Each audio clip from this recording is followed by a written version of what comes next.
So you earned your first cap under Bruce Arena. You've played for him several times. I listened to your interview this morning where you talked about like how he kind of gives players the freedom to express themselves, they play, etc. Are you surprised by the way he's been able to turn this team around in New England? No, not surprised at all. I think the term that players probably use to describe him is he's a player's coach, in the sense that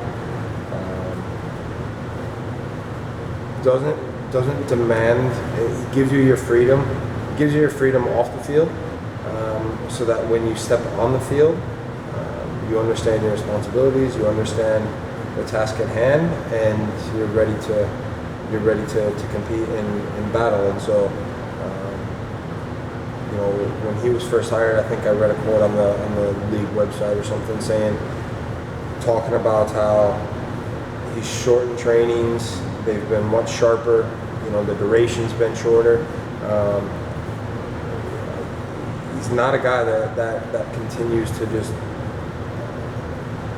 to take a turn from last night's Freddie Freeman interview, beat a dead horse. He gets in, does his work, gets the guys to do their work, and then calls it a day. And guys respond to that. Does he give a team an identity, or is it just the confidence? Is it more about confidence? I think it's more about confidence. I think certainly there's an identity with his teams being hard to beat, being hard to play against. And on top of that, he's got good attacking players that can go and win games. So come Sunday, it's going to be a tough challenge. And then, I know it might be difficult for you to answer a question about like your form, but you're in some pretty good form. You've been in good form this entire season. It's always hard for players to say this is the best year I've ever had, but how would you not grade yourself, but looking back in the season, the shutout streaks, you're back with the national team, just talk about that and how you've played this season, how important that was. I'm not one to look back and look specifically at myself. I think when you look at any goalkeeper, you look at the collective, and you look at yes, we had one or two good stretches of games, and of course clean sheets help, but more importantly, I think for us, it's down to how we're performing as a team. And so yes, there have been good runs, but ultimately that all means nothing come these next couple of weeks. So we got to make sure we try and find one of those good runs where we keep the ball out of the back of the net, because as I've said before, I think I said to Doug after one of the games, a lot of our wins come via clean sheet, and so there's no denying that. We need to make sure that starting Sunday, that we make it difficult to put the ball in the back of our net and ultimately take our chances at the other end. I know that doesn't really answer the question about myself. That's why I know. Ask others will probably cane me. So I know. I'll give you this last one. I just asked Frank. Mentality has been it's been talked about. It's always talked about in sports, especially professional level. But this year, the team has really been focused on that in tough times and good times. Is there a chip that changes when you're weeks away from like a knockout competition? I think so. I think I said, after the Montreal, I think after the Montreal game, we had said something to the effect that we need to make sure that you talk about mentality, you talk about the run of games we had, good and bad, going through difficult times. There needs to be a stronger belief that when we come up against adversity, that we can overcome it and look at each other in the eye on the pitch and say, listen, we've got to dig our heels in here and find a way to either get to halftime, find a way to finish the game still in a winning position. And more times than not, that's been a bit of a challenge for us. And so there's no tomorrow, as they say, and especially with this playoff format, as we know, it changes things. It's not a home and away anymore. after 90 minutes, whatever, however long it takes to finish the game, that's it. The game's over. So it doesn't matter if it's pretty or not. And last year there was a turning point, which was probably the Toronto game. Without the Toronto game, I don't know if we win MLS Cup, because yes, we squandered the Supporter Shield, but that ultimately lit a fire under us and slapped us across the face as a team and said, you better wake up, otherwise you may be the best team, but ultimately you're not going to walk away with the trophy if you play like this in the playoffs. Have you been, to use your words, slapped across slapped the in the face this season? I don't know. I think there have been a few times, but maybe we'll go in there and slap around a little more. I don't know. No, I mean, there have been times when this year we've taken some punches. Certain times we've responded and we've gotten back up. Other times we've crumbled a little bit, and so come the playoffs, you better stand back up and keep fighting. Otherwise, it's going to be a short postseason.